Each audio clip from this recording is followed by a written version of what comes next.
सिद्धि। नमो अरहन्ताणं नमो सिद्धाणं नमो आयर्याणं नमो वज्रायाणं नमो लोये सवसाहूणम्। वन्दितु सवसिद्धि धूमचलमणोभवं गदिं पत्ते वोच्छामि समय पाहुडमिडमो सुधकेवलीभणिदम्। नमः समय साराय स्वानुभूत्या चकासते चेत्स्वभावाय भावाय सर्वभावान्तरक्षिते। अनन्तधर्मणस्तत्त्वं पश्यन्ति प्रत्यगात्मनः अनेकान्तमयी मूर्ति नित्यमेव प्रकाशताम्। आचार्य अमृतचंद्र देव कृत समय सार कलश के ऊपर अपनी चर्चा चल रही है। पिछले 11, 12, 13 इन कलशों में चर्चा हुई कि समस्त पर भावों से बलपूर्वक मोह हटा करके एक बार ज्ञायक भाव को देखो। पूनम चंद जी छावड़ा साहब एक दृष्टांत देते थे इसके लिए, वही नमक की डली का, कि वो नमक के खेत में रहने वाली चींटी, और उसने नमक के अलावा किसी चीज़ का स्वाद चखा ही नहीं था कभी जीवन में।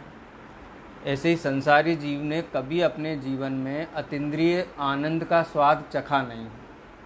तो 5 इंद्रिय के विषय में सुख बुद्धि है, और जब देवगुरु धर्म के निकट भी आता है तो वो सुख बुद्धि नहीं छोड़, बिना छोड़े ही ये शास्त्र का स्वाध्याय करता है। सुख बुद्धि वहाँ है और सुनता है, गर्दन भी हाँ ये बात ठीक है, बरोबर है, लेकिन सुख बुद्धि किस में है?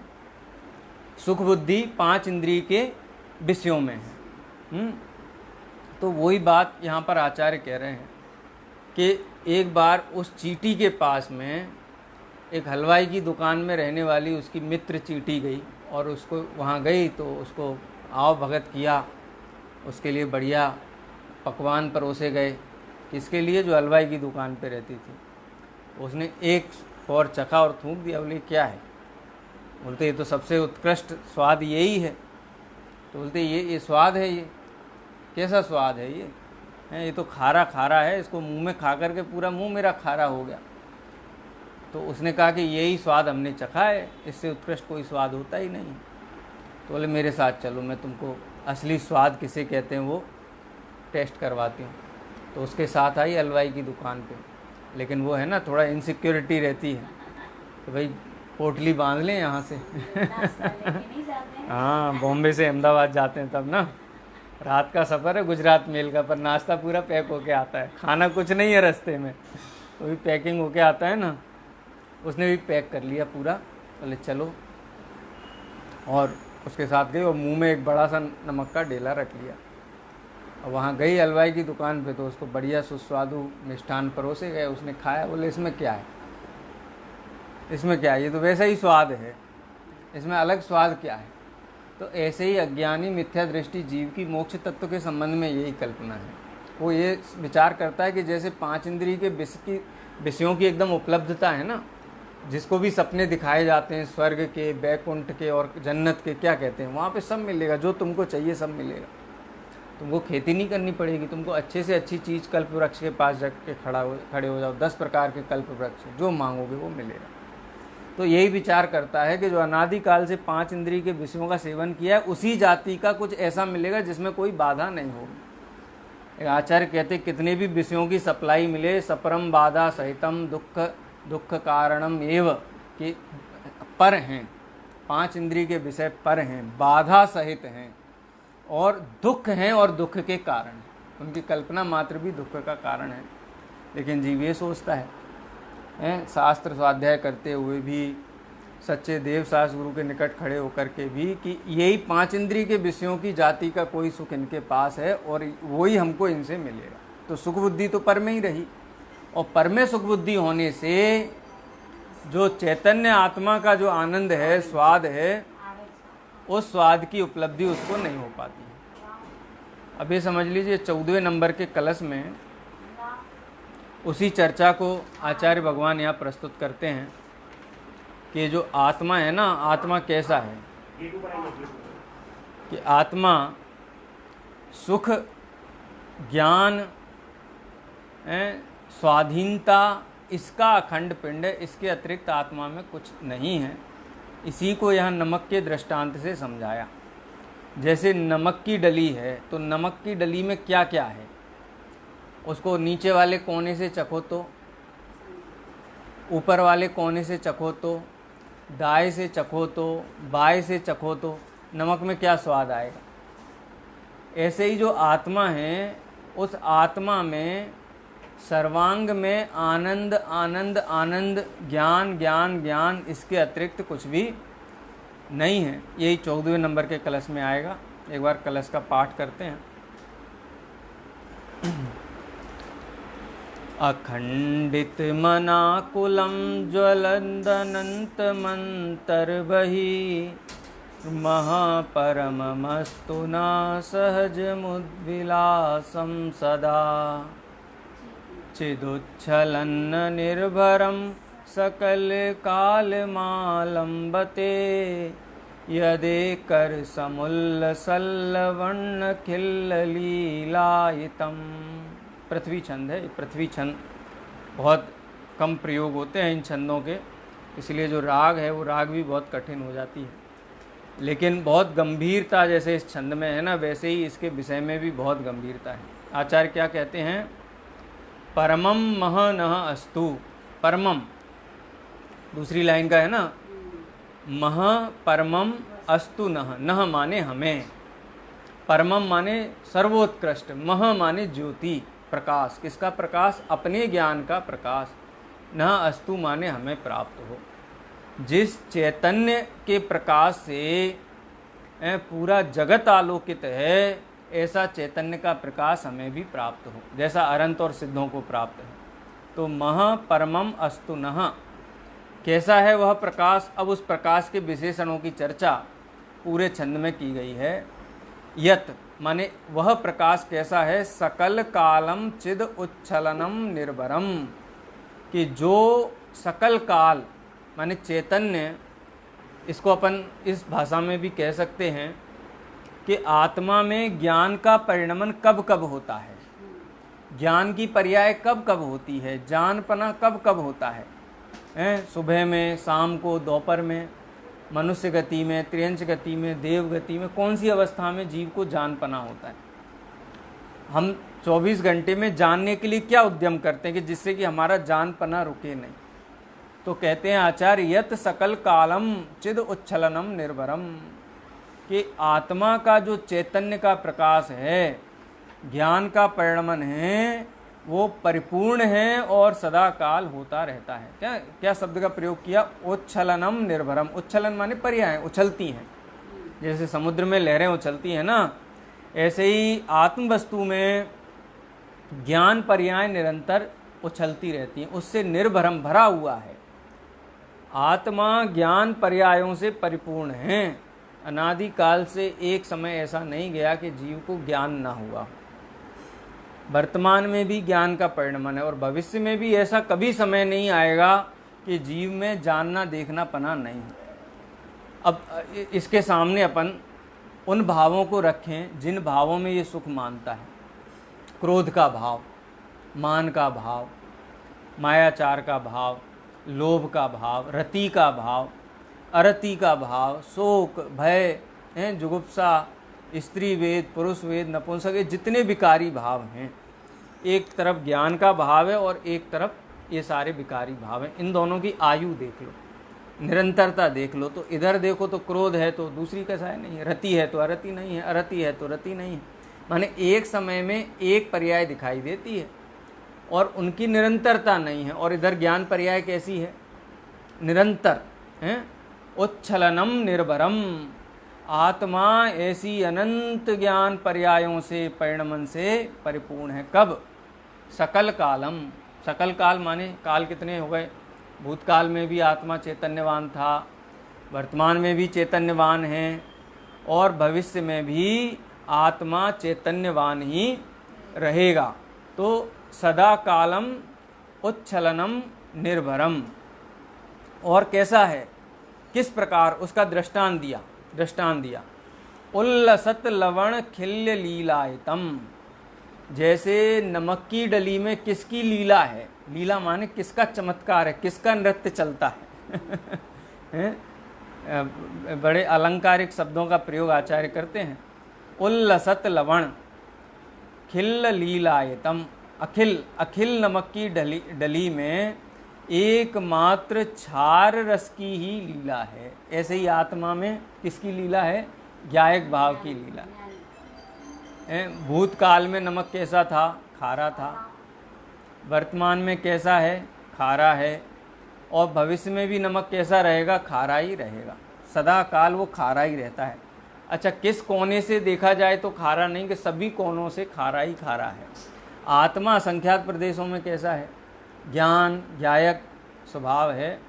उल्लसत लवण खिल्ल लीलायतम, जैसे नमक की डली में एकमात्र खारेपन की ही लीला है, ऐसे ही आत्मा में ज्ञान की ही लीला है। ये 13वें नंबर के कलश के बाद आया ना। 13वें नंबर के कलश में क्या, आत्मानुभूति ही ज्ञानानुभूति है, और ज्ञानानुभूति आत्मानुभूति है। माने जहाँ जहाँ आत्मा है वहाँ वहाँ ज्ञान है, जहाँ जहाँ ज्ञान है वहाँ वहाँ आत्मा है। इनके बीच में अविनाभाव संबंध है, एक के बिना दूसरे का अभाव है, एक के सद्भाव होने पर दूसरे का सद्भाव है। जहाँ ज्ञान है वहाँ आत्मा है।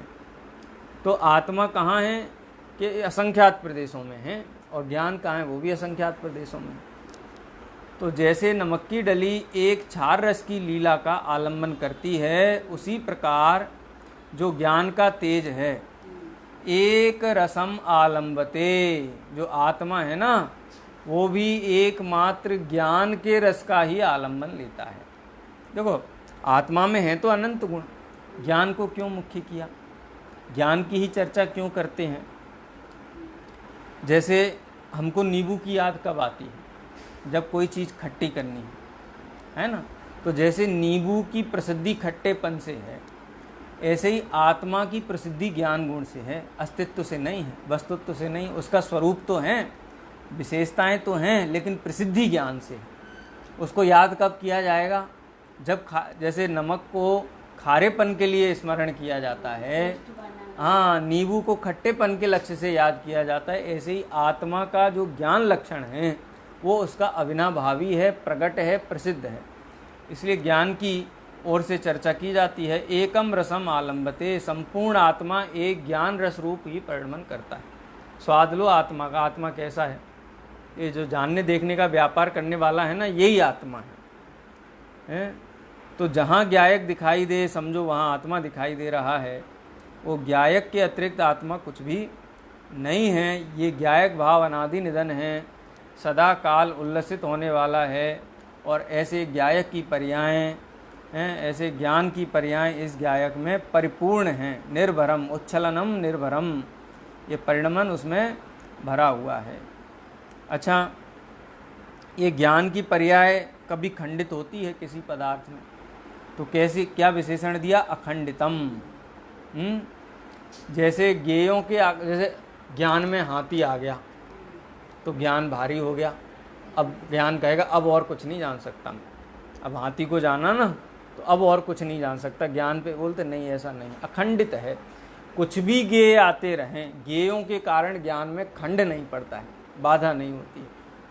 इसलिए अखंडित शब्द का प्रयोग किया कि ज्ञेयों के आकार रूप खंडित नहीं होता है। अनेक ज्ञेय ज्ञान का विषय बने तो भी ज्ञान एकाकार ही रहता है, अनेकाकार नहीं रहता। जैसे दर्पण में लाल, पीला, काला, हरा अनेक प्रकार के रंग दिखाई दे रहे हैं, तो दर्पण में लाल खंड अलग हो गया, नीला खंड अलग हो गया, ऐसे उसमें खंड पड़ते हैं क्या? बोलते दर्पण तो दर्पण रहता है, और दर्पण निर्मल रहता है, लाल रंग से लाल नहीं होगा, नीले रंग से नीला नहीं होगा। ऐसे ही जड़ के ज्ञान का विषय बने तो ज्ञान जड़ होता है? नहीं होता है। ज्ञान में अमूर्तिक विषय बने तो ज्ञान उससे अमूर्तिक होता है, वो तो स्वभाव से ही अमूर्तिक है। मूर्तिक पदार्थ ज्ञान का विषय बने तो ज्ञान मूर्तिक नहीं होता है। यानी ज्ञान में ज्ञेय की झलकन के कारण कोई परिवर्तन आता नहीं है, अनादि काल से आज तक ज्ञान स्वभाव निखालिस है, उसमें कोई परिवर्तन आया नहीं है। जिनेंद्र भगवान ज्ञान का गेय बने अथवा कोई नारकी ज्ञान का गेय बने, वो लोग ज्ञान पे क्या भार आता है, ज्ञान में क्या खंड पड़ता है कि हमको जिनेंद्र भगवान रुचते हैं, अच्छे लगते हैं, लेकिन नारकी की पर्याय अच्छी नहीं लगती है, ये गेय गायक संकर दोष है। अभी जो चर्चा चल रही थी चेतन धाम का जो स्वाध्याय था ना, उसमें गेय गायक संकर दोष क्या होता है ना कि जीव का और पर पदार्थ का इतना निकट संबंध है कि उसको ऐसा भाषित होता है कि गेय ही मैं हूँ। जैसे देह है ना, तो देह कब से है, जब से भान संभाला तब से है, तो ये देह से ऐसा परिचय लगता है यही मैं हूँ। जैसे एक पक्षी का अंडा किसी दूसरे पक्षी के घोंसले में चला जाए और वो पक्षी उसको सेने लगे दया भाव से, करुणा भाव से, संगी पंचेंद्रिय तो होते ही हैं, उसमें से बच्चा निकला। मान लो कोयल का अंडा था और तोते के उसमें कागड़े के में, हाँ, अब उसमें से बच्चा निकला। अब वो कौआ उसकी देखभाल करता है और वो बच्चा भी उसको क्या मानता है, यही मेरा अभिभावक है, यही मेरा पालन पोषण करता है, क्योंकि देखा उसी को ना। तो क्या दोष हो गया, अपनेपन का दोष हो गया। ऐसे ही ये ज्ञायक को शरीर के साथ अपनत्व क्यों हो जाता है, क्योंकि इसमें निकट गेय ज्ञायक संबंध। माता के पिता के प्रति अपनत्व क्यों हो जाता है, बच्चों के प्रति अपनत्व क्यों हो जाता है, जिन वस्तुओं का इसके साथ संयोग है उनके साथ राग क्यों हो जाता है, क्योंकि निकट है ना, ज्ञान में झलकती हैं सभी। एक क्षण के लिए भी ज्ञान से उनका विस्मरण नहीं होता है, धारणा रूप बनी रहती है, तो वो समझता है यही मेरी देह ही मैं हूँ, देह के संयोगी पदार्थ ही मेरे हैं। और कैसा है इसमें, जैसे अभी मनुष्य की देह में, तो मनुष्य की देह में अपनापन है, और त्रियंच की देह में जाएगा तो उस देह में अपनापन हो जाएगा। यानी ये ज्ञान में निकटता से गेय झलकता है, तो ये गेय में ही ज्ञान की कल्पना कर लेता है, स्वरूप की कल्पना कर लेता है। इसका नाम क्या है, गेय ज्ञायक संकर दोष है। दोनों भिन्न भिन्न पदार्थ हैं लेकिन दोनों को अभिन्न मान लेता है। तो गेय के आकार रूप नहीं होता ज्ञान, ज्ञान ज्ञान ही रहता है। हाथी के झलकने से हाथी के आकार नहीं होता है, फिर भी गेयाकार ज्ञान कहा जाता है, वो व्यवहार न्याय का कथन है। गेयाकार ज्ञान ये असद्भुत व्यवहार न्याय का कथन है, क्योंकि गेय क्या है, परद्रव्य, और ज्ञान है स्वद्रव्य, और दो द्रव्यों को मिलाकर के कथन किया जाए वो उपचार है, व्यवहार है। ऐसा वस्तु में होता नहीं है, लेकिन कहा गया है तो वो उपचार ही समझना चाहिए। जैसे मामा के साथ आया हुआ व्यक्ति उपचार से ही मामा है, भले ही उसको मामा कहो, पानी पिलाओ, नाश्ता कराओ, खाना खिलाओ, सेवा करो, लेकिन उसको मान्यता में मामा नहीं माना जाएगा, वो उपचार ही रहेगा, कोई साथ में आया ना। ऐसे ही ज्ञान में गेय झलकते हैं तो जीव समझता है कि यही मेरा स्वरूप है, ज्ञान ही है, गेय ही मैं हूँ। ये ज्ञायक संकर दोष है। और जो जीव गेय से भिन्न ज्ञायक को पहचानता है वो इस संकर दोष से पार उतरता हुआ जितेंद्रिय हो जाता है। वो चर्चा है 31, 32, 33वीं नंबर की गाथा। यहाँ पे भी आचार्य कहते हैं अखंडितम, गेयों के आकार से ज्ञान खंडित नहीं होता है। अनाकुलम बहिज्वलत, और नहीं, अनाकुलम, अनाकुलम माने कि ये कृत अशुद्धता या कर्मकृत अशुद्धता ज्ञान में प्रवेश नहीं करती है। जीव कितना भी क्रोधी हो, कितना भी रागी हो, लेकिन ज्ञान का परिणमन कभी रुकता नहीं है। इसलिए ज्ञान कैसा, ज्ञान कभी आकुलित नहीं होता है। ज्ञान कैसा रहता है, निराकुल ही रहता है। आकुलित कौन होता है, श्रद्धा और चारित्र का परिणमन आकुलित होता है, ज्ञान तो ज्ञान रहता है। तो इस विषय को अपन कर्णन योग की दृष्टि से यदि देखें तो 8 कर्मों के उदय में ज्ञानावरण का उदय हुआ तो जीव को अज्ञान भाव हुआ, दर्शनावरण का उदय हुआ तो अदर्शन हुआ, ठीक है, अंतराय का उदय हुआ तो उसको लब्धि नहीं हुई, अलब्धि हुई, कोई पदार्थ विधान लाभ भोग उपभोग इनकी उपलब्धि नहीं हुई। नाम कर्म का उदय हुआ तो क्या होगा, शरीर की रचना विशेष होगी। उच्च गोत्र नीच गोत्र का उदय होगा तो ऊंचा गोत्र मिलेगा, नारकी मनुष्य देव होगा। नीच गोत्र का उदय होगा तो त्रियंच होगा, नारकी होगा, कुनर होगा। और आयु कर्म का उदय तो उसके अनुसार आयु वगैरह मिलेंगे। लेकिन इन 7 कर्मों के उदय से जीव को बंध नहीं होता है।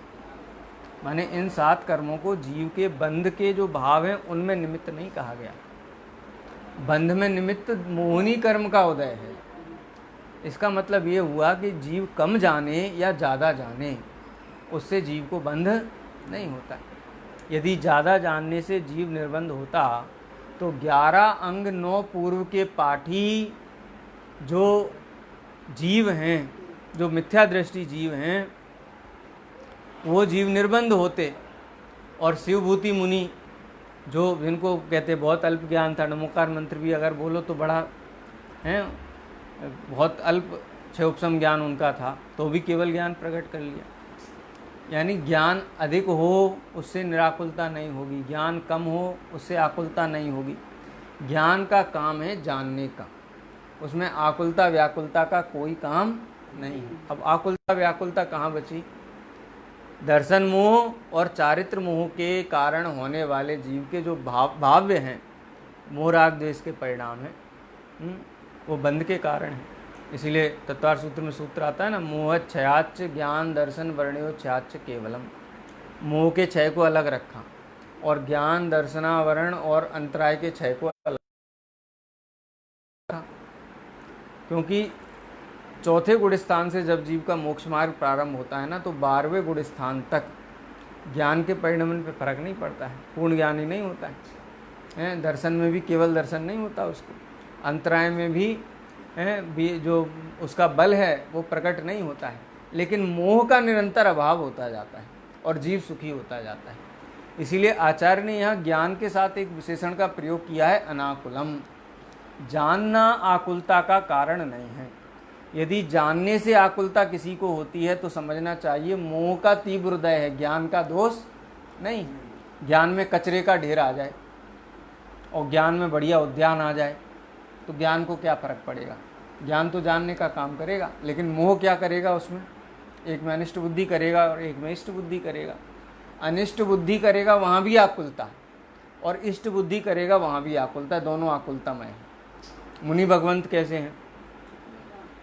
वो उनका ज्ञायक भाव प्रधान है, उनका ज्ञायक भाव प्रदान कर लीजिए, बात कोई समस्या नहीं है।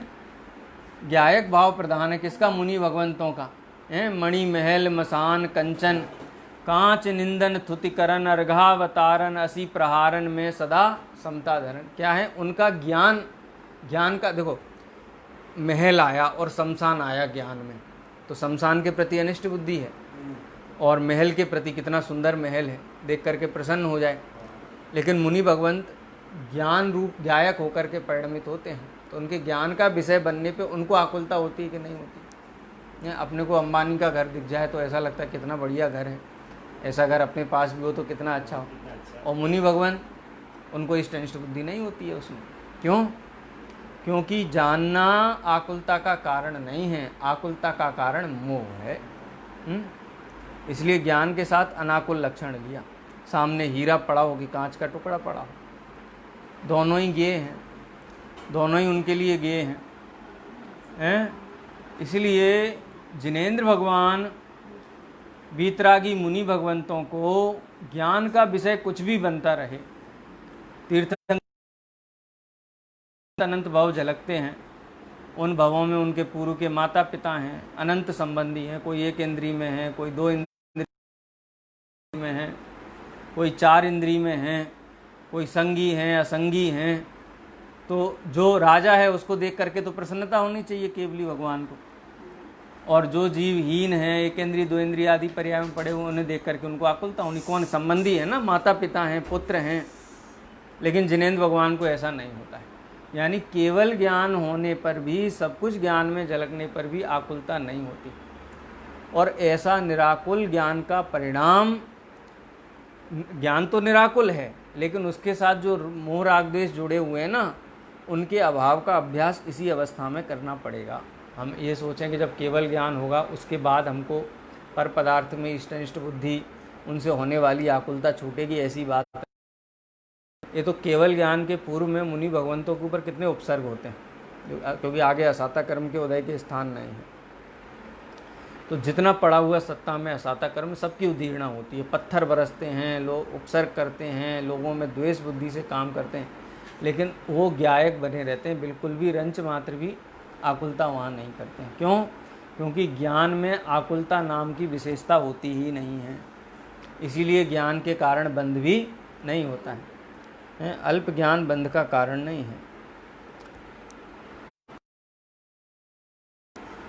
तो अनाकुल विशेषण बताया आत्मा के ज्ञान के लिए। और कैसा है?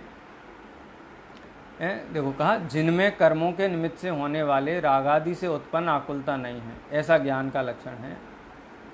अनंतम अंतः बहि ज्वलत, अनंतम अनंत काल के लिए, अंतः बहि माने अंतरंग और बहिरंग में दैदीप्यमान है।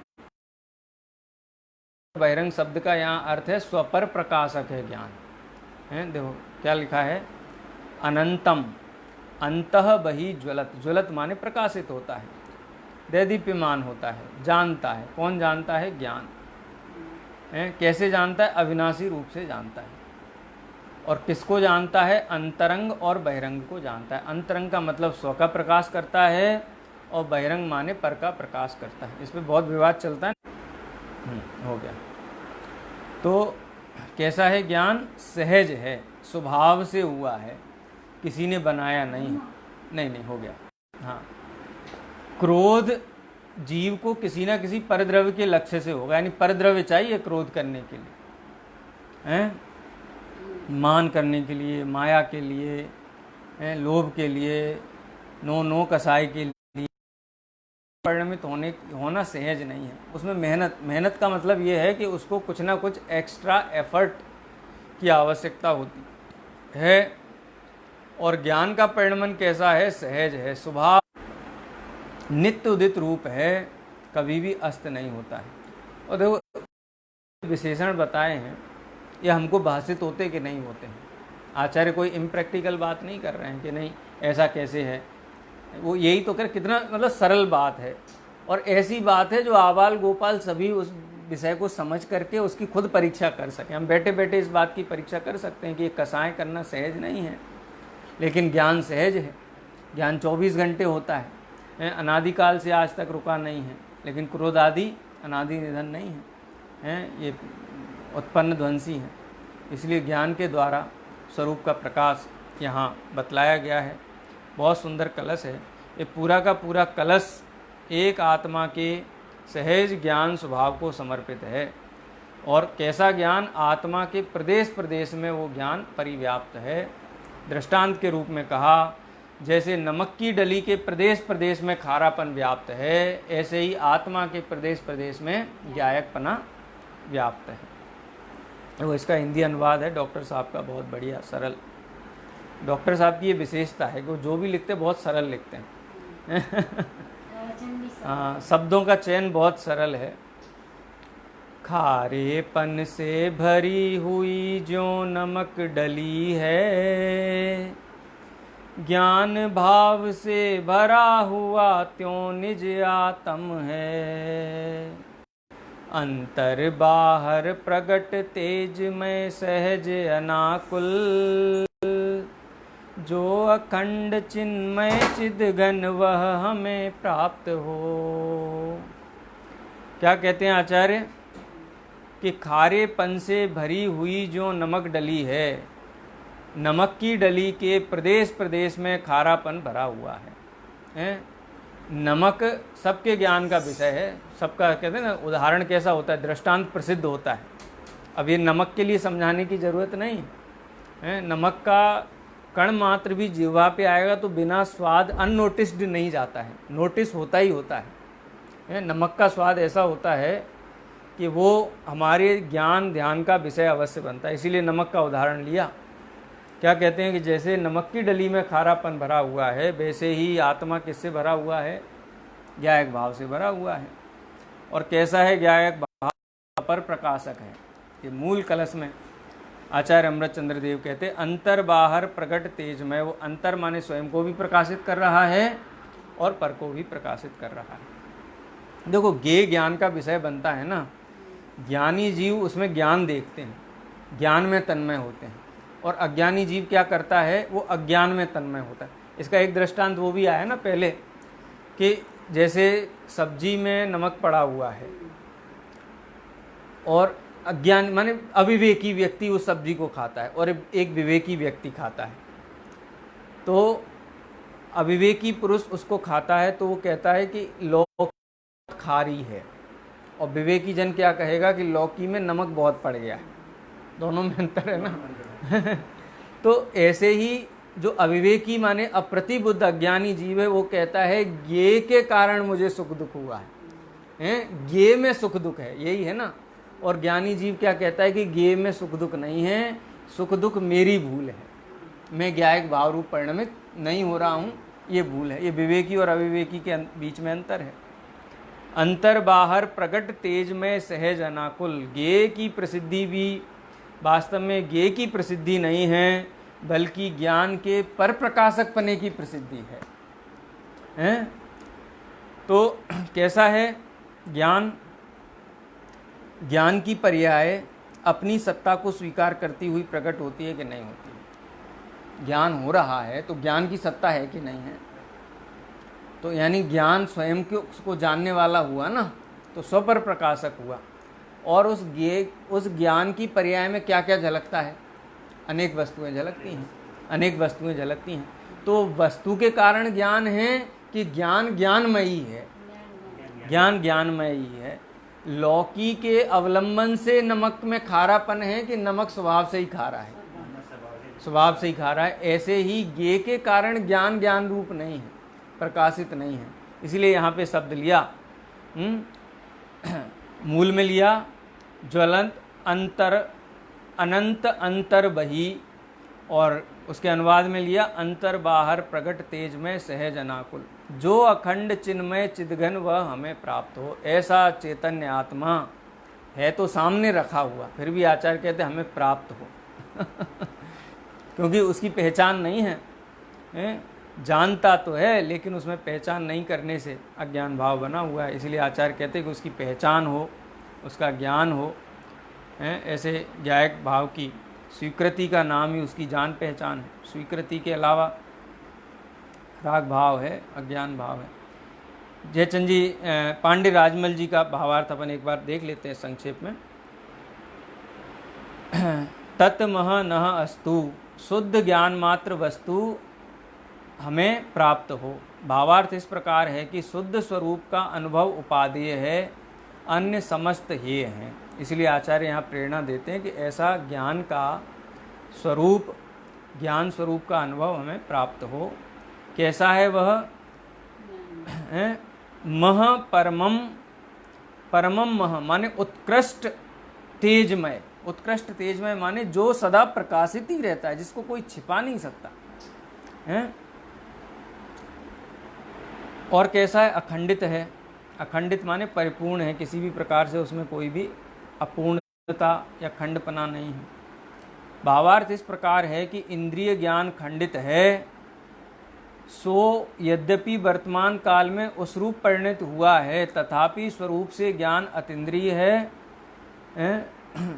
इंद्रिय से होने वाला ज्ञान खंड खंड रूप है। खंड खंड रूप है माने स्पर्शन इंद्रिय कितना ज्ञेय को विषय बनाएगी? एक स्पर्श को बस, उसके अतिरिक्त ज्ञान नहीं करेगी वो। रसना इंद्रिय एक रस को विषय बनाएगी, चक्षु इंद्रिय एक वर्ण को विषय बनाएगी, और घ्राण इंद्रिय एक गंध को विषय बनाएगी, कर्ण इंद्रिय शब्द को विषय बनाएगी। कर्ण से कहा जाए कि खुशबू कैसी है तो नहीं विषय बना सकता। स्पर्शन का विषय नहीं, शक्कर कितनी मीठी है उंगली टच करके नहीं बता सकती। रसना इंद्रिय ही उसका अवलंबन करेगी। माने 5 इंद्रियों के माध्यम से ज्ञान खंड खंड रूप होकर के प्रकाशित हो रहा है, जबकि ज्ञान है कैसा? अखंड है, उसमें कोई खंड नहीं है। इसलिए इंद्रिय ज्ञान का जो अवलंबन लेकर के जीव इंद्रिय के अधीन हुआ है, उस इंद्रिय की अधीनता को छोड़ करके ज्ञायक भाव को देखे, अतीन्द्रिय ज्ञान को देखे, तो वो अखंडित ज्ञान ही है। और कैसा है? अनाकुलम, आकुलता रहित है। यद्यपि संसार अवस्था में कर्म जनित सुख दुख रूप जीव परिणमता है, तथापि जीव का स्वभाव स्वाभाविक सुख स्वरूप है, ज्ञायक स्वरूप है। और कैसा है ज्ञान का प्रकाश? अंतर बहिर्ज्वलत कि अंतर माने स्व को जानने वाला और बहिर्माने पर को जानने वाला प्रकाश रूप होकर के परिणमित हो रहा है।